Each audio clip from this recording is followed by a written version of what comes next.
제가 옛날에 로스앤젤레스에서 목회를 할 때 저희 교회에 여행사를 하시는 집사님이 있었습니다. 한국에서 여행을 오시는 관광객들을 상대로 해서 비즈니스를 하시는데 이 여행을 하다 보면 크고 작은 이러한 그 실수들도 생기게 되고 또 이 왔던 관광객들이 자기네들 생각한 것 같은 이러한 기대가 다 채워지지 않거나 아니면 조그마한 불편한 일이 있으면 손님들에게 항의를 받는 이러한 일이 자주 있다고 합니다. 근데 재미난 이야기를 하셔요.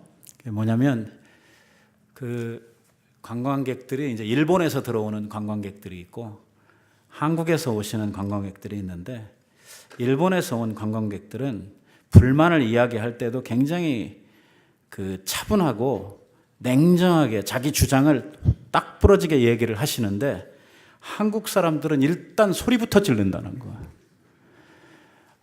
이게 소리를 지르기 시작하면 뭘 구체적으로 원하는지도 잘 모르겠고 그냥 화가 나가지고 그 이야기를 하고 따져야 되는 그거는 어디로 가버리고 성질이 나가지고 그 자기 있는 그 감정에 대한 이야기만 막 이래가지고 저래가지고 막 이래가면서 이야기만 하다 보니까 화는 났는데 뭘 원하는지는 잘 모르겠는 이러한 상황이 많이 있다고.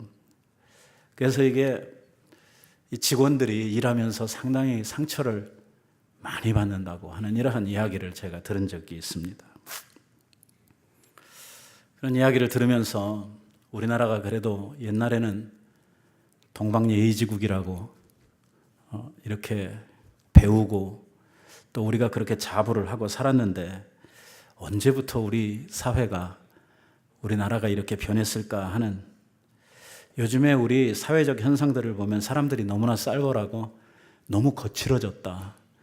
진짜 아무것도 아닌 거 가지고 막 성질을 벅벅 내고 때로는 이 교회 안에서도 정말 작은 것들을 가지고 그렇게 막 화를 내고 소리를 지르고 또 그것 때문에 또 다른 사람들이 상처받고 하는 이러한 일들을 볼 때에 참 마음이 답답하기도 하고 한면으로는 씁쓸하기도 한 이러한 생각을 지울 수가 없습니다. 한마디로 표현을 하면 목소리 큰 놈이 이기는 이런 사회를 우리가 살고 있는 것이 아닌가 하는 생각을 해봅니다. 서양 속담에 부드러움이 모든 것을 이긴다고 하는 이러한 속담이 있습니다. 이게 우리하고는 상관없는가 봅니다. 이게 서양 사람들에게만 해당되는 말이고 우리들은 목소리 커야 일단 어디 가서 대접을 받고 자기 몫을 챙겨 먹는 이러한 사회적 풍토가 있어서 그런지는 모르지만 정말 부드럽지 못하고 차분하지 못한 뭔가 이렇게 자기의 감정이나 말이나 이러한 것들이 절제되지 않은 그냥 있는 대로 성질을 내고 하고 싶은 대로 말을 다 해버리는 그러므로 말미암아 서로에게 참 고통이 되고 상처가 되는 이러한 일들을 하고 있는 것을 보면서 오늘 우리들이 함께 생각하려고 하는 이 온유라고 하는 이 덕, 이 성령의 이 8번째 열매, 이 온유라고 하는 것이 얼마나 지금 우리가 살고 있는 이 세상에 오늘 우리의 현실 속에 이 온유의 열매가 우리들에게 간절하게 필요한가 하는 생각을 해보게 됩니다. 이 온유라고 하는 것을 이야기하면은요, 우리는 크게 온유에 대해서 두 가지 이 온유를 우리가 생각을 할 수가 있습니다. 하나는 상태로서의 온유가 있고요. 또 하나는 행위로서의 온유가 있습니다. 상태라고 하는 말은 우리의 마음에 있는 온유를 말하는 것이고요. 결국은 그 마음이 이 온유함으로 지켜짐으로 말미암아 그것이 밖으로 우리들이 나타날 때에 어떤 행위를 우리들이 보여주느냐 하는 이 두 가지 면에 있어서의 온유가 오늘 우리들이 좀 생각하려고 하는 온유의 내용입니다. 이 온유라고 하는 말은요, 이 그리거로 프라우테스라고 하는 이러한 말을 사용하고 있습니다. 이 프라우테스라고 하는 말은요, 언제 쓰는 말이냐면, 이 싸나운 짐승들을 조련사들이 잘 훈련시켜가지고 순하게 만들었을 때에, 여러분들 그 쇼 같은 데 가보면, 서커스 같은 데 이렇게 가보면 이 호랑이 같은 것을 훈련을 해가지고 조련사가 앉으라면 앉고 서라면 서고 또 뭐 넘으라면 넘고 또 가만히 있으라고 그러면 가만히 있고, 우리는 호랑이는 못해도 개는 그렇게 하잖아요. 개 서 앉아, 뭐 먹을 거 이렇게 갖다 놓고 약 올리는 것도 아니고 말이야. 너 먹으면 안 돼. 이 훈련을 하는 거죠. 그래가지고 동물들이 원하는 대로 이렇게 조절이 가능한, 그러니까 원래 야생으로 그냥 두면 절대로 그렇게 행동을 할 수가 없고, 있는 대로 말하면은 막 그냥 싸납고 자기 있는 대로 행동을 해서 많은 사람들에게 상처를 주고 공포의 대상이 되어야 할 이러할 짐승들이 사람들에게 잘 다듬어지고 잘 훈련돼서 무엇이든지 말하는 대로 이렇게 조절이 가능한 이러한 상태가 된 것을 오늘 이 온유라고 하는 이 그리거의 단어가 뜻하고 있는 이러한 말입니다. 그러니까 우리는 보통 일반적으로 온유 그러면 무슨 느낌이 드냐면 착하다, 순하다 하는 이러한 생각이 들거든요. 온유한 사람 그러면은 굉장히 그 소심하고 착하고 그냥 잘 듣고 원래부터 이렇게 얌전한 이러한 사람들을 온유한 사람이라고 생각하기가 쉬운데, 이 원래의 의미는 원래 그 태어나서 본성 자체가 내성적이고 이렇게 막 순한 이러한 사람을 말하지 않고요. 원래는 싸나웠어요. 원래는 성질이 보통이 아니에요. 그런데 잘 훈련되고 잘 연단받아서 자기의 힘이나 자기의 말이나 자기의 행동을 조절할 수 있는 이러한 사람이 되어진 이러한 상태를 가르쳐서 온유해졌다. 그리고 그런 사람들을 우리는 온유한 사람이라 이렇게 말을 하는 것이죠. 그러니까 성질 잘 내는 사람은 온유한 사람하고는 거리가 먼 사람입니다. 이 프라우테스라고 하는 이 말을 우리가 생각할 때에 그 식인 고래 있지 않습니까? 범고래. 그 씨월드에 가면은 이 식인 고래를 훈련을 시키죠. 저 막 엄청난 길이가 막 15m, 20m 되는 엄청난 큰 고래를 훈련을 시켜가지고선 이 조련사가 말하는 대로 하잖아요. 막 꼬리치라 그러면 꼬리치고, 한 바퀴 돌으라 그러면 돌고, 인사하라 그러면 인사하고, 바로 이렇게. 저게 그냥이면 저 옆에 있는 사람 순식간에 사라지는 거예요, 뱃속으로. 저런 싸나운 속성을 가지고 있는 고래도 훈련을 받으면 얌전해진단 말이에요. 훈련을 받으면 시키는 대로, 조련사가 시키는 대로 이게 조절이 가능한 이러한 상태가 되어진다는 것이죠. 그런 맥락에서 우리가 생각을 해볼 때에 우리가 온유한 사람, 우리가 성령 안에 온유 이렇게 이야기하면 뭐냐면 하나님께 조련을 받아서, 하나님께 훈련을 받아서, 하나님의 연단하심으로 말미암아 우리가 하나님의 말씀하시는 대로 그대로 따라할 수 있는, 하나님의 뜻을 따라 움직일 수 있는 이러한 사람이 된 사람들을 가르쳐서 온유한 사람이라 그렇게 우리들이 이야기를 할 수 있는 것입니다. 모세를 생각해 보시기 바랍니다. 모세. 성경이 모세에 대해서 이야기를 하면서 뭐라고 이야기를 하고 있느냐면 모세의 온유함은 세상에서 최고라고 이렇게 성경이 이야기를 하는 거예요. 모세의 온유함이 이 지면에 있는 모든 사람들보다 승하였도다 이렇게 이야기를 하고 있어요. 그러니까 모세 그러면 온유함의 대표예요. 근데 원래 모세가 그 착하고 순한 사람이냐? 제가 보기엔 안 그래요. 이게 자기 성질을 못 이겨가지고 이게 사람 때려 죽이는 그런 사람이에요. 얼마나 성질도 급하고 어떻게 보면 성질이 아주 못된 사람이에요. 아무리 자기 마음에 안 들고 자기가 좀 화가 났기로서니 사람을 어떻게 패 죽이냐고요. 그 정도로 굉장히 성격이 급하고 굉장히 과격한 행동을 하는 이러한 사람이었다. 이러한 사람을 하나님께서 미디안 광야로 불러내셔가지고 몇 년 동안 40년 동안을 그를 갈고 닦으시는 거예요. 완전히 그 속에 있었던 그 싸나움, 그 살인의 이러한 살기로 가득 차 있었던 그의 성격을 하나님께서 아주 그냥 확 다 뜯어 고치시는 것이죠. 훈련을 시키는 거예요. 왜?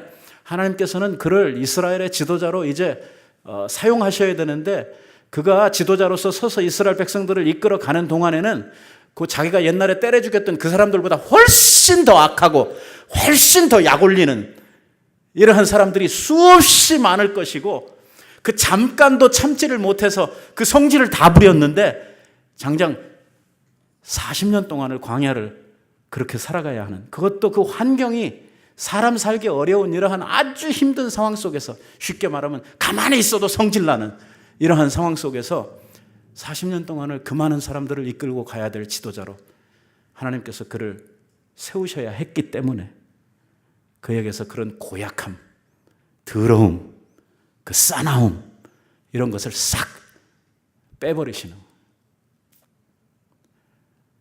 여러분, 우리가 보면 이 모세가 잘못도 안 했는데 트집을 잡아가지고 그 형하고 누나 아론하고 미리암이 동네방네 다니면서 자기 동생을 모함을 하고 막 뒤에서 막 뒷담화를 하고 이 동생을 막 비판하는 이러한 일들을 하죠.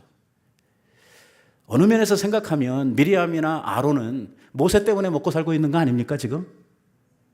이스라엘의 최고 지도자로 하나님께서 모세를 세우셨기 때문에 그로 인해서 아론도 한자리 하게 된 거고 그 누나 미리암도 그래서 여선지자로 그 옆에서 정말 출세해서 같이 살게 된 건데, 아니 모세한테 고맙게 생각은 못하고 뒤에서 말이에요 모세를 모함하고, 그게 누굽니까? 자기 친동생 아닙니까?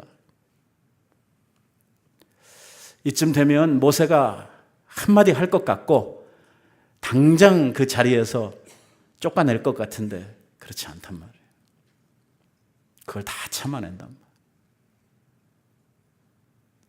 거기서 성경이 모세를 평가하면서 그 말을 하는 거예요. 모세의 온유함이 이 지면에 있는 모든 사람들보다 승하였더라. 딴 사람 같으면 이거 못 참는단 말이에요. 이런 경우를 당하면 당장 한 대가리 하도록 되어 있는 것이란 말이죠. 그런데 모세는 그 상황에서도 꿋꿋하게 잘 참아내더라는 거예요. 바로 하나님께서 그를 잘 조련하시고 훈련하셨기 때문에 그는요 그러한 상황들을 이길 수 있는, 그러한 불평과 원망의 말들, 비난의 말들을 이길 수 있는 이러한 영성이 그 마음에 훈련이 된 것이죠. 이 하나님의 손에 잘 훈련을 받아가지고 온유함을 잘 나타냈던 이 모세와 좀 반대되는 이러한 상황을 이야기를 하자고 하면 이 사사기 시대입니다. 사사기 시대에 있는 사람들의 나타나는 특징이 뭐냐면 지 멋대로 하는 것입니다. 자기 성질 나는 대로, 자기 기분 내키는 대로. 그래서 성경은 이것을 상당히 완곡하게 표현을 해가지고 뭐라고 이야기를 하냐면 왕이 없으므로 사람들이 자기 소견에 좋은 대로 행하였더라. 이 말을 사사기가 뚜껑 열면서 하고 뚜껑 닫으면서 하고 사사기 시대 전체를 놓고 한마디로 이야기하면 사람들이 다 제 좋은 대로 살았더라 하는 거예요. 성질 부릴 거 다 부리고 자기 목적을 위해서, 자기 속에 있는 이러한 야망을 위해서 못할 짓 할 짓 다 해가면서 살았던 이러한 시대가 사사기 시대였다고 이야기를 합니다. 그 타락과 그 폭력, 그 잔인한 불륜 이러한 것들이 얼마나 심했든지 성경을 읽다가 아연직색하는 이러한 사건이 하나 나오는데, 그게 뭐냐면 한 여자를 살인을 해서 그 사체를 12토막을 내가지고 이 토막살인 사건이 이 사사기 시대에 등장을 하죠.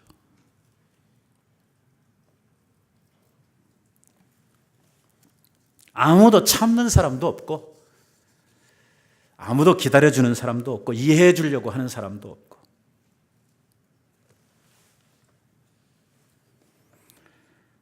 이 이스라엘의 왕이 없으므로 사람마다 자기의 소견에 옳은 대로 행하였더라 하는 이 말을 사사기가 반복하고 있는 모습을 이렇게 읽어보면서 이 말씀을 볼 때마다 하나님께서 그 시대를 향해서 얼마나 아픈 마음으로 절규를 하고 계시는가 하는 이러한 생각을 지울 수가 없습니다.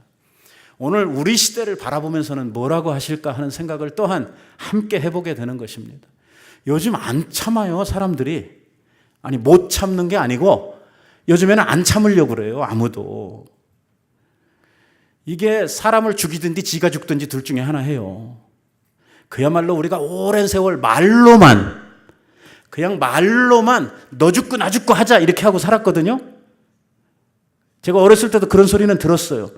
근데 그것 때는 말만 했거든요, 말만. 너 죽고 나 죽자 하는 게 말만. 요즘에는요, 이제 말 안 하고 진짜로 해요. 죽이든지 죽든지, 지가 지 성질 못 이겨서 자살하든지, 아니면 자기 성질 풀려고 마구잡이로 죽여버리든지. 옛날에는 전혀 없었던 정말 불특정 다수, 곧 알지도 못하는 사람, 이 묻지마 살인, 이 묻지마 보복, 뭐 이런 것들이 우리 사회에 만연해 있고 정말 아무도 믿을 수 없는, 요즘에 와서는 사람들하고 대화할 때는 긴장이 팍 되는. 왜? 이게 중심으로 좋은 말을 했는데 저쪽에 어떻게 받아들일까 무섭단 말이에요, 이제는. 이거 도대체 왜 이렇게 됐는가? 사사기 시대를 한마디로 이야기하면 하나님이 없음으로 말미암아 그 시대 사람이 제멋대로 살았다는 거거든요. 오늘 우리 이 시대가 사사기 시대 못지 않을 정도로 사람들이 참지 못하고 분노하고 이렇게 싸나워지고 하는 이러한 시대적 현상은 오늘 우리의 시대 가운데 하나님 두기를 사람들이 싫어하고 하나님을 그 마음에서 몰아냈기 때문에 생겨나는 일이에요. 교인들도 역시 마찬가지. 교인들의 심령 속에 오늘 우리의 마음에 하나님이 계셔야 하죠. 하나님이 우리의 마음을 주장하시고, 하나님이 내 생각의 고삐를 붙드시고, 하나님이 내 입술에 파수꾼을 세우시고, 하나님이 내 말을 주장하시고 해야 되는데 내 마음에 하나님 두기를 싫어한단 말이에요. 하나님을 내 심령에서 몰아낸단 말이에요. 자기 생각, 자기의 뜻, 자기 기분대로 살려고 하는 나로 충만해진 이러한 우리의 마음들, 이러한 시대적 상황, 이러한 것이 우리들로 하여금 온유하지 못하게 만드는, 우리들로 하여금 자기 성질대로 살려고 하는 이러한 시대로 우리의 시대를 바꾸어 가게 되었다고 하는 것입니다. 좀 멋있는 말로 해볼까요? 오늘 우리가 살아가고 있는 시대를 포스트 모던 시대라고 이야기를 하죠. 인본주의의 이 물결이 아주 강력하게 밀려닥치는 이러한 시대 속에 우리가 살아가고 있습니다.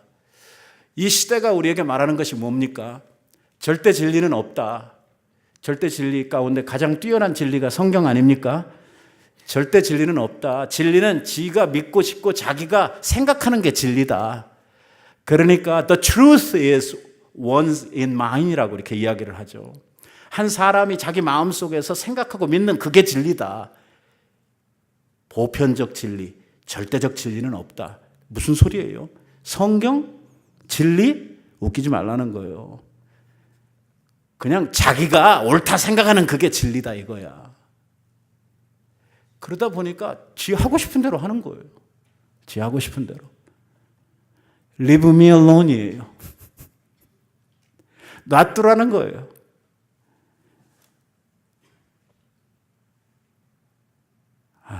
이 말도 하고 싶은데 제가 안 할게요. 뭘로 막 일을 쓰시고 막 그런다는데 왜 상관하냐 이거예요. 내 하고 싶은 대로 하게 놔두라는 거예요. 우리가 그렇게 살면 안 돼요. 지 하고 싶은 대로 살면 안 되거든요. 왜? 사람은 본성이 타락해 있는 죄인들이거든요. 인간은 악마거든요. 세상의 만물보다 가장 부패하고 가장 죄악된 것이 사람이거든요. 이거 내버려 두면 어떻게 되자는 거예요? 이거 끊임없이 절제를 해야 되거든요. 끊임없이 우리들을 조절을 해야 되거든요. 훈련을 해야 되거든요. 가둬야 되거든요. 때려 부셔야 되거든요. 깨져야 하고 부서져야 되거든요. 그래서 오늘 우리들 속에 좀 선하고 의롭고 하나님 기뻐하시는 것들로 우리의 마음이 조절을 받아야 되는데, 그 우리의 마음에 악한 대로, 우리의 마음에 부패한 대로, 오염된 대로, 우리들의 그 성질대로 그냥 그대로 여과 없이 막 말하고 막 행동하려고 하는 이러한 우리의 행동 원리를 내버려 둬라, 하고 싶은 대로 놔둬라, 이런 시대가 되었으니까 이게 사람 살기가 힘들고, 이게 다른 사람 만나가지고 어울려서 사귀는 것이 무서운 거예요. 이제는 영원한 동지도 영원한 친구도 없는 것 같아요. 옛날에는 한 번 우정이 평생을 갔는데 요즘에는 얼마 못 가는 것 같아요. 왜? 모든 건 다 자기 중심이에요. 달면 삼키고 쓰면 뱉고.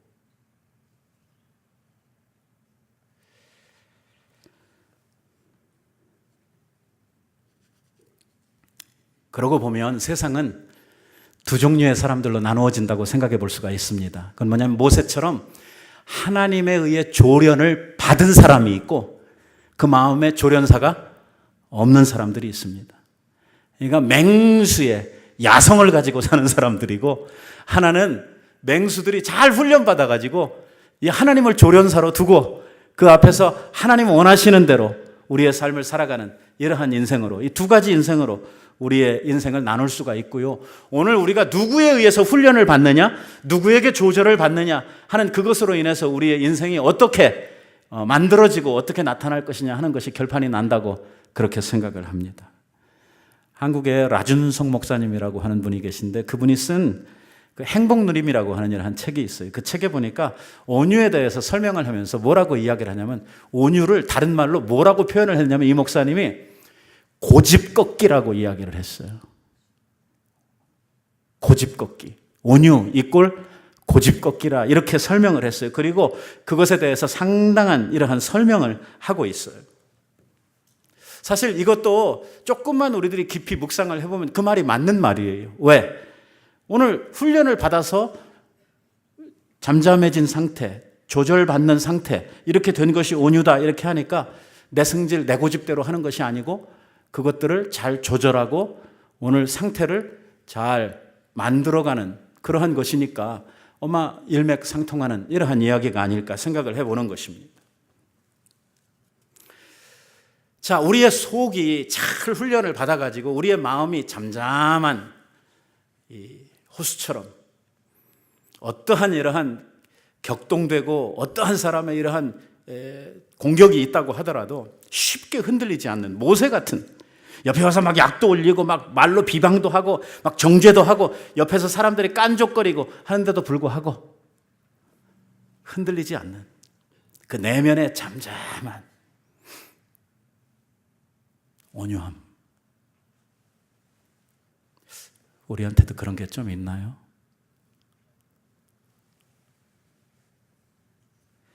그런가 하면 행위로서의 온유함이 있어요. 아까 두 가지라고 그랬잖아요. 하나는 우리 마음속에 있는 내면의 온유가 있고, 하나는 그것으로 말미암아 우리의 밖으로 표출되고 있는 이러한 행위로서의 온유함이 있다고 말씀을 드렸어요. 여러분들 잘 아는 고린도전서 13장, 사랑장이죠. 사랑장. 거기에서 사랑의 특성을 설명합니다. 이 사랑의 속성에 대해서 이야기를 하면서 제일 먼저 나오는 게 참는 이야기예요. 그죠? 사랑은 뭐라 그래요? 오래 참고, 이렇게 시작을 합니다. 사랑은 오래 참고, 그 다음에 나오는 게 뭐예요? 온유하며, 이렇게 나오는 거예요. 온유하며. 자, 사랑을 이야기하면서 사랑의 속성은 뭐냐? 온유함이다, 이렇게 이야기를 하는 거예요. 이걸 뒤집으면 뭐가 됩니까? 그에게 온유함이 없다고 하면 그 사랑은 가짜다, 이렇게 이야기를 하고 있는 거예요. 오늘 온유함이 그 속에 내재되어 있지 않은 이러한 사랑이라고 하면 그 사랑은 진짜 사랑이 아니라고 이야기를 하고 있는 것입니다. 그러니까 이 오래 참고 온유하며 하는 이러한 말들은요, 이게 속에 있는 우리의 내재적인 성품을 이야기하기보다는 밖으로부터 오는 이러한 인간관계의 상황들을 참아내는, 인내하는, 다른 사람들과의 관계에서 자기의 그 젠틀함을 보여주는, 그 온유함을 나타내는 이러한 행위적인 이러한 온유함을 여기에 이야기를 하고 있습니다. 인간관계 속에서 다른 사람들이 자기에게 정말 많은 이러한 아픔을 주고 상처를 주고 힘들게 하고 하는 이러한 일들이 있다고 하더라도 이 인간관계 속에서 그러한 상처를 이겨내고 견뎌내고 또 도전을 우리들이 넘어가고 하는, 잘 받아주고 하는 이러한 것들을 두고 지금 이 온유함이라고 하는 것을 이야기를 하죠. 이 부당한 일을 당해도 보복하지 않는 것을 그 사랑의 속성에 나오는 오래 참고라고 하는 말로 우리들이 이해를 할 수 있어요. 예를 들면 예수님께서 이 말씀을 어디에서 사용하시냐면, 예수님이 십자가에 그 고난을 당하실 때에 죄 없는 예수님이 그 로마 군인들과 그 곁에 있는 많은 그러한 구경꾼들에 의해서 부당한 대우를 받으시잖아요. 막 침뱉음도 당하고 막 돌던짐도 당하고 군인들에게 막 사정없이 끌려다니면서 채찍질도 당하고 막 별의별 짓을 다. 예수님에게 무슨 죄가 있습니까? 아무 죄도 없이 예수님께서 그 말도 못하는 어려운 이러한 일을 당하시는데도 예수님께서 뭐라고 그러냐면 다 참아내신다 하시는 거예요. 누구를 위해서 참냐면 사랑하는 사람들을 위해서 참는 거예요. 바로 하나님의 사랑의 대상이요, 당신이 이루어 주실 이 사랑의 선물, 오늘 이 구원의 선물을 우리에게 주시기 위해서 우리 예수님께서 그 가진 고난을 다 참아내시는 거예요. 이때 십자가를 오래 참으사 하는 말을 쓰는 거예요. 거기 나오는 그 말이 바로 고린도전서의 사랑장에 오래 참고 그 말하고 그게 같은 말이에요. 외부로부터 오는 사람들로부터 받는 이러한 막 공격, 침뱉음, 막 돌 던짐, 채찍, 막 이런 일들을 당할 때에 아무 죄도 없이 이것들이 미쳤나 하면서 같이 싸우고 같이 대항하고 하는 게 사랑이 아니고, 사랑은 그 모든 것을 이겨내는 거란 말, 감당하는 거란 말, 참는 거란 말이에요. 그러고 나서 온유하며 하는 말이 따라 나오는데, 이 온유하며라고 하는 말의 가장 기본적인 그 사랑장에 나오는 그 온유하며의 가장 기본적인 뜻은 뭐냐면 친절하다 하는 뜻이에요. 친절하다. kindness라고 하는 말이죠.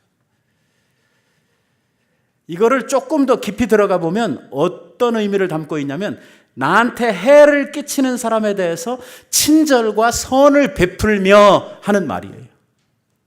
어떤 사람한테? 나한테 해를 끼치는 사람한테. 이야, 참 힘들다. 그러고 보면 말입니다, 사랑장에서 사랑의 속성에 대해서 1번, 2번 이렇게 나와요. 사랑은 오래 참고 하는 것은요, 다른 사람들이 나를 막 공격하고 이러는데도 대해서 꾹 참고 이것을 막 견뎌내고 이겨내는, 그러니까 소극적인 이러한 사랑이라고 하면, 적극적인 사랑은 뭐냐면 그러한 사람들을 어떻게 해요? 친절하게 대하는 그런 사람들을 친절하게 내가 대해주는, 이게 밖으로 나타나는, 이게 적극적인 사랑이라고 이야기를 하고 있는 것이죠. 이게 바로 행위로서의 온유함이에요. 여러분, 예수님께서 마태복음 11장에서 여러분들 잘 아시는 위대한 초청을 하시죠. 수고하고 무거운 짐진 자들아 다 내게로 오라. 내가 너희를 쉬게 하리라. 자, 쉬게 한다고 그래놓고 쉬면은 우리는 누워 자는 건 줄 알았는데, 쉬라고 해놓고 그 바로 따라 하시는 말씀이 뭐냐면, 나는 마음이 어째요? 온유하고 겸손하니 내 멍에를 메고 내게 배우라. 쉬라고 그래놓고 또 뭐라 그래요? 배우라. 공부하는 거 싫은데. 오늘 이 말씀에서는 뭐라고 이야기를 하냐면 그리스도 안에 쉼이라고 하는 것은 뭐냐면 그리스도를 배우는 일이라고 말하는 거예요. 그냥 누워가지고 아무것도 안 하고 있는 게 쉬는 게 아니고 그리스도를 배우는 것이 우리의 무거운 짐을 내려놓고 영혼의 자유를 얻는 쉼이라고 이야기를 하는 거예요. 오늘 주일날 우리가 교회에 나와서 이 예배를 드리고 우리가 하나님을 섬기는 이 일을 하면서 우리는 뭐라고 하냐면 안식한다고 이야기를 한단 말이에요. 안식이라는 말이 뭐예요? 쉰다는 말이에요. 안식일은 쉬는 날이라. 우리가 뭘 쉬어요? 나와가지고 어떤 분이 저한테 그러더라고. 주일이요 평일보다 더 힘들어요. 아이고 새벽부터 가가지고요 저녁 때까지 교회에서 막 이것저것 하고 왔다 갔다 하다 보면요 월요일 날 가려고 아이고 월요일이 쉬는 날 같다 이러시는 분들이 있어요. 아니 이렇게 피곤하게 일을 하는데 쉬긴 뭐가 안식일이에요. 안식한다 쉰다고 하는 말은 가만히 안 하고 누워서 잔다 하는 그 뜻이 아니고 오늘 주님께서 말씀하시는 영혼의 안식이라고 그러는 것은 하나님을 배우고 하나님을 우리들이 하나님과의 영적 교제를 나누는 이것을 가르쳐서 쉰다고 표현을 하고 있는 거예요.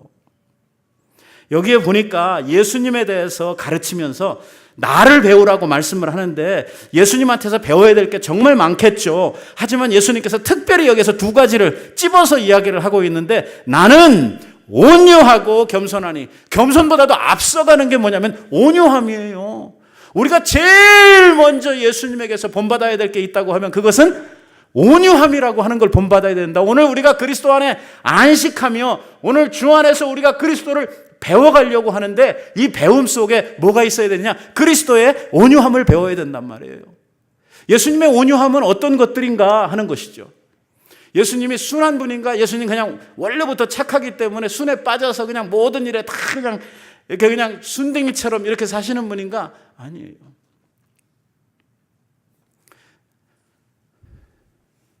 제자들은 답답했어요. 왜? 능력 많으신 예수님께서 저 진짜 한 주먹거리도 안 되는 로마 군인들에게 저렇게 힘없이 잡혀서 갖은 조롱, 갖은 그 침뱉음을 막 다 당하면서도 꼼짝 못하고 이렇게 끌려가고 이러는 것이 정말 이해할 수가 없었어요. 여러분 예수님 잡히실 때 베드로가 어떻게 했습니까? 적어도 인간이면 적어도 사람이면 군뱅이도 밟으면 꿈틀한다는데 이쯤 되면 우리가 칼 한 번 정도는 뽑아야 되는 거 아닙니까? 근데 예수님 아무런 저항이 없는. 그때 예수님께서 제자들에게 하신 말씀이 이거예요. 내가 지금이라도 하늘에서 12군단이나 더 넘는 천군들을 동원해서 이 사람들을 물리칠 능히 내게 없어서 참고 있는 줄 아느냐? 하는 거예요. 하나님이 예수님께서 능력이 없어서 지금 참고 있는 거 아니에요. 예수님께서 자기가 무슨 그런 대우를 받아야만한 일을 했기 때문에 자기가 잘못한 것을 감당하기 위해서 그거 하고 있는 것도 아니에요. 하나님의 일을 이루시기 위해서, 하나님의 뜻을 이루시기 위해서 그 정말 억울하고 답답한 그 말도 안 되는 상황을 다 참아내시고 이겨내시고 있는 거예요. 사실 예수님에게는 칼이 없어도 이길 수 있어요. 말 한마디면 바로 끝나버릴 거예요. 당신의 말씀 한마디에 바람이 잠잠해지고 정말 죽은 자가 일어나는 이러한 능력을 가지신 분 아니에요? 그런데도 그 가진 고난을 다 참아내시는 거예요. 왜? 목적한 바가 있거든요. 하나님의 뜻이 있거든요. 그 하나님의 거룩한 뜻을 위해서 자기 자신을 좀 조절하고 있는. 힘들어요. 예수님도 아파요. 예수님은 채찍에 맞으면 안 아프십니까? 우리와 똑같은 몸을 가지신 분. 사람들이 욕하고 사람들이 침뱉고 하면 그 수욕, 그 받으시는 그 마음의 상처가 어쩌면 우리보다도 더 깊을 거예요. 우리는 어떤 면에서 어느 정도의 수욕을 당하고 어느 정도의 부끄러움을 감당할 수밖에 없는 우리는 죄인들이에요. 하지만 그분은 무죄하신 분 아닙니까? 이러한 분이 그러한 참 말도 안 되는 사람들로부터의 대우를 받으실 때에 그 마음의 고통이 얼마나 크시겠어요. 근데 다 참아내시는 거. 그러면서 자기를 못 받고 자기에게 그렇게 해를 끼치는 자들을 위해서 기도해 주는 거예요. 주여 저들의 죄를 용서해 주십시오. 이게 온유함이라. 이게 온유함. 우리가 그리스도를 본받는다 할 때 요거 본받으라는 거예요. 이게 힘들어요. 왜? 이게 내 성질이 먼저 가거든. 내 생각이 먼저 가거든요. 항상 우리는 우리 머리가 무지하게 빨리 돌아가잖아. 이런데 수판 놓는 데는 뭐 선수잖아요. 금방 결론이 나오잖아요. 그래서 딱 공격받으면 벌써 어떻게 대처를 하고 내가 어떻게 해야 되는지, 그래서 바로 대응을 하잖아요. 별로 생각도 안 하잖아요. 어떤 본능대로 살 때가 많잖아요. 그러나 내가 그렇게 할 때 하나님의 뜻이 이루어지겠는가? 하나님의 영광을 받으시겠는가? 그리스도께서 기뻐하시겠는가? 하는 생각을 해야 되는 여지가 우리에게 있는 것이죠. 그리고 그게 주께 영광이 안 된다고 하면 안 되는 일이죠. 주님이 영광을 받으실 일이라고 하면 내가 힘들어도 그것을 참아내는 거죠. 그게 온유함이란 말이에요. 그게 온유함.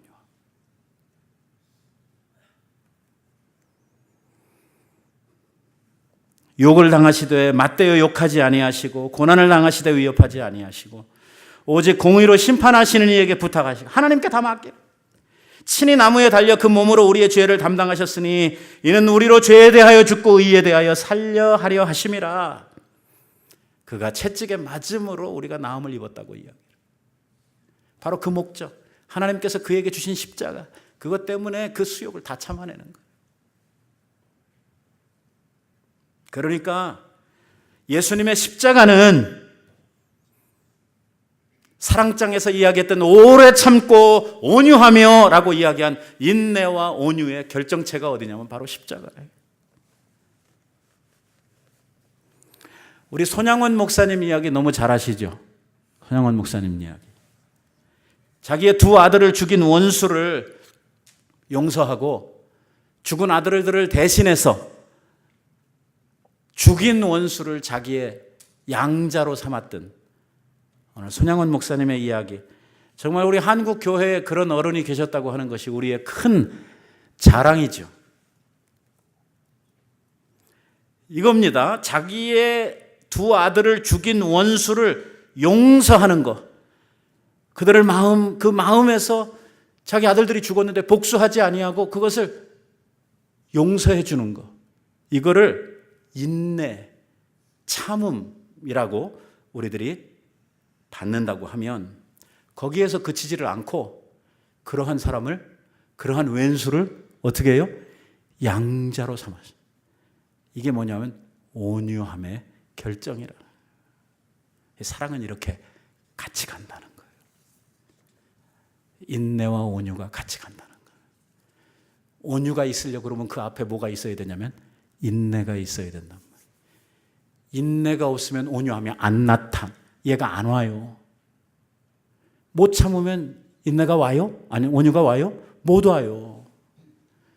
얘가 와야 되는데 여기서 성질 낼 거 다 내버리고 복수할 거 다 해버리면 그 다음에 어떻게 온유가 와요? 인내를 심고 온유를 거두는 것이죠.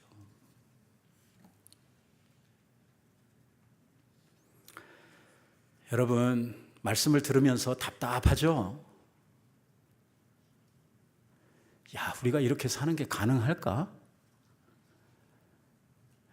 그리고 이렇게 사는 게 이게 말이 되나? 하는 이러한 생각들이 말씀 들으면서 안 납니까?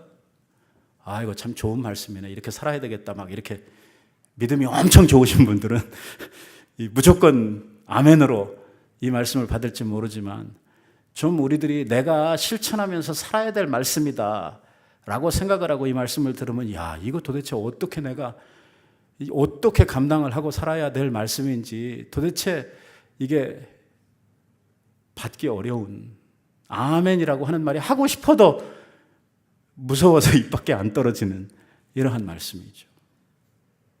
왜? 그럴 힘이, 그럴 능력이 우리에게 별로 없다는 거죠. 그래서 바로 이게 필요한 거예요. 뭐냐? 인간으로서의 내가 온유함을 나타내면서 사는 게 아니에요. 첫째는 우리에게 뭘 둬야 돼요? 조련사이신 하나님을 둬야 되는 거예요. 하나님 나를 훈련하십시오. 하나님께서 나를, 하여튼 여러분 이 말을 훈련해도 그렇고, 코끼리 훈련해도 그렇고요. 조련사들이 저기가 좋아하는 생선이든지 당근이든지 뭐든지 가지고 이것들한테 줘가면서 또 잘못하면 어떡하죠? 이 노끈을 가지고 때려가면서 이 훈련을 한다면 이게 하루아침에 됩니까? 여러분이 싸나운 이러한 짐승들이 그렇게 말 듣는 데까지 그게 하루아침에 됩니까? 안 돼요. 우리 똑같아요.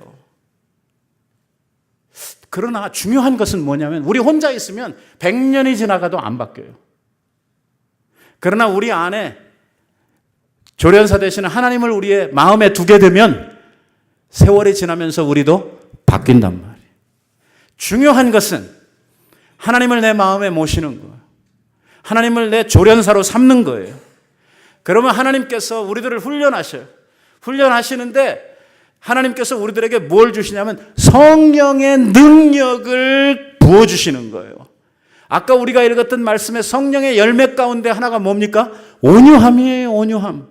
성령께서 우리들에게 주시는, 하나님이 우리를 훈련하시며 하나님이 우리를 조련해 가시는 과정 가운데에서 성령이 우리들에게 부어주시는 은혜의 산물이 뭐냐면 온유함이라고 하는 이러한 것이 우리들 속에 생겨나게 된단 말이에요.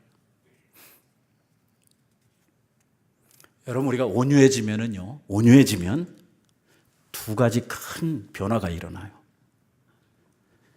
하나는 이 내면에서, 우리 마음 속에서 이 상처에 대한 이 복구 능력이 아주 뛰어나게 돼요. 무슨 말이냐면 우리의 마음이 상했다가도, 우리의 마음이 조금 아프다가도요, 이게 빨리 회복되는 거예요. 어떤 사람들은 한 번 상처받으면요, 이게 좀처럼 풀어지지 않는 사람들이 있어요. 부부싸움을 하고 한 달 서로 말 안 했어요. 이런 분들. 어떤 분들은 5분도 못 가서 막 소리를 싸워놓고 5분도 못 가가지고 또 한 사람이 히 웃으면서 이렇게 끝나는 사람이 있고, 어떤 사람은 한 달씩 말 안 하고 지나가는 이런 사람들이 있고 그러거든요. 근데 우리가 사람에 따라서 이 어떤 상처를 받고 마음에 어떤 고통이 있을 때 이것을 이겨내는 능력이 사람들마다 다 다르거든요. 다른데 성격 따라 다르고 그 사람이 가지고 있는 이런 환경 따라 다르고 다를 수 있는데, 그러나 그래도 우리가 어떤 큰 상처나 큰 고통 가운데 빠지게 되면 사람들이 일반적으로 가지게 되는 이러한 그 고통의 크기와 고통의 시간들이 있는 거라고요. 근데 이것을 하나님이 빨리 회복할 수 있도록 우리 안에 그런 능력을 부으시는 거예요. 뭘 통해서? 온유함을 통해서. 그러니까 이렇게 되는 거예요.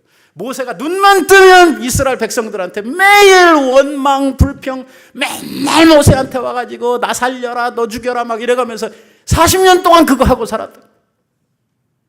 성질 나겠어요? 안 나겠어요? 성질 이야기하는 건 하루 이틀이죠. 1년, 2년 지나가면 때려 죽이고 싶을 거예요. 오죽하면 하나님이 이스라엘 백성들을 다 죽여버리시겠다고 그랬어요. 하나님이.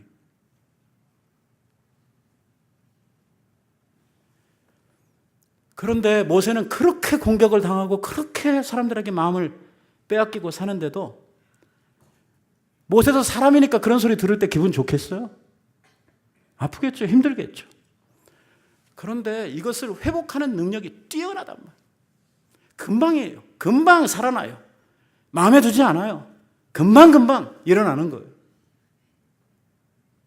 오늘 우리들도 살면서 사람들에게 좀 안 좋은 소리도 듣고 우리의 마음이 상할 수도 있고, 이거 붙들고 막 집에 가서 곰곰이 더 생각하면서 그 아픔과 저기를 막 더 키워가지고 그 다음 주일날 올 때에는 이건 거의 악마의 화신이 돼가지고 오는, 이렇게 되면 안 된다는 거죠. 빨리빨리 풀어야 돼요. 이걸 회복하는 능력이 온유한 자에게 뛰어나다는 거예요. 또 하나는, 온유한 자는요, 하나님께서 영향력이 있는 삶, 또 하나님으로부터 큰 복을 누리는 삶을 산단 말이에요. 자, 산상보훈에 온유한 자는 복이 있나니 뭐라고요? 땅을 기업으로 얻을 것이며.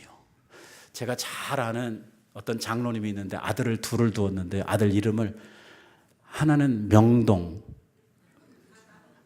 한씨인데 이게 둘 다 땅 이름인데 비싼 땅. 하여튼 둘 다요 동인데 그 비싼 땅 이름을 따가지고 자기 두 아들 이름을 지었어요. 장로님인데. 뭐 이름을 그렇게 지어서 그런지는 모르지만 그 교회에서 제일 부자로 살더라고요. 아무튼 보면 이 이삭이라고 하는 사람이 상당히 온유한 사람 아닙니까? 블레셋에 가가지고 사람들에게 공격당하고 우물물 빼앗기고 아브라함 때부터 가지고 있던 자기의 재산인데 와가지고 그냥 동네 불안당들이 와가지고 깡패들이 우리 거라고 막 내쫓아버리고 이렇게 해가지고 계속 쫓겨다니고 하는, 그러면서도 싸우지 않고 이 온유함이 컸는데 이 이삭이 받은 복이 뭐냐면 큰 땅을, 아니 진짜 땅 말이에요. 큰 땅을 선물로 받더라는 것이죠. 그러나 여기에 있어서 이 땅의 의미는 이 지상에 있는 이러한 이 땅의 의미보다 오늘 우리들이 살아가는 삶의 기업이 넓어진다는 말이에요. 온유한 사람은요, 인간관계가 넓어져요. 그 인간관계를 통해서 얻는 이러한 축복된 삶, 이 관계의 축복들이 우리들 가운데 넘쳐나도록 되어 있어요. 그것이 바로 온유한 자들이 누리는 축복이에요. 온유한 자들 곁에는 사람이 붙어요. 그 사람이 있는 곳에 가면은요, 평화가 와요. 웃음꽃이 피어요. 성질 잘 내는 사람 옆에 가면요, 보통 사람들도 성질, 기분 나빠지고요, 잘 되던 것도 망하는 거죠. 말씀을 맺으려고 합니다. 온유한 사람이 그리스도의 사람입니다. 왜냐하면 예수님을 배우는 사람은 반드시 온유한 사람이 되어야 된다고 말씀하셨기 때문입니다. 여러분, 하나님을 모시면 됩니다.